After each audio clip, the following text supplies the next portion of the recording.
മൊബൈലിൻ്റെ ഒരു ഇത്രയും പെനിട്രേഷന് ശേഷം ഡിപ്രഷൻ കേസുകൾ കൂടുന്നുണ്ടോ?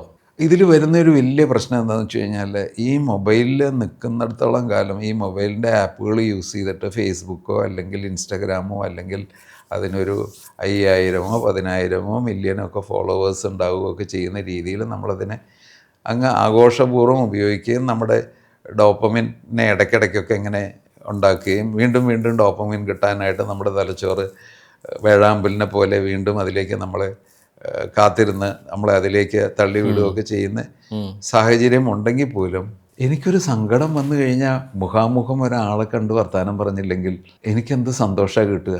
എൻ്റെ ഈ 1 മില്യൺ ഫോളോവേഴ്സ് എനിക്ക് എന്തെങ്കിലും രീതിയിൽ പ്രയോജനമാകുമോ?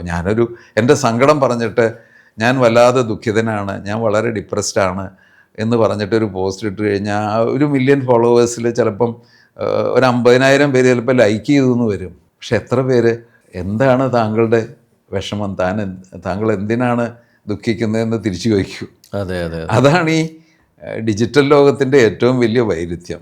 എവിടെയും ചങ്ങാതിമാരാണ്, പക്ഷെ ഒരു പട്ടിക്കുറുക്കനോട് പോലും സംസാരിക്കാനായിട്ട് വിളിച്ചാൽ കിട്ടണില്ല എന്ന് പറയുന്ന ഒരവസ്ഥയിലേക്ക് അറിഞ്ഞോ അറിയാതെയോ ഈ ഡിജിറ്റൽ ലോകവും മൊബൈൽ ലോകവും നമ്മളെ തള്ളിവിടുന്നുണ്ട്. പഠനങ്ങൾ പറയുന്നത് അമിതമായിട്ട് മൊബൈൽ ഫോണിനെ അല്ലെങ്കിൽ ഡിജിറ്റൽ ലോകത്തിനെ ആശ്രയിക്കുന്ന ആളുകളിൽ വിഷാദത്തിൻ്റെ തോത് കൂടുതലാണ്, ആത്മഹത്യാ പ്രവണത ഉണ്ടാകാറുണ്ട് എന്നൊക്കെ പഠനങ്ങൾ സാക്ഷ്യപ്പെടുത്തുന്നുണ്ട്.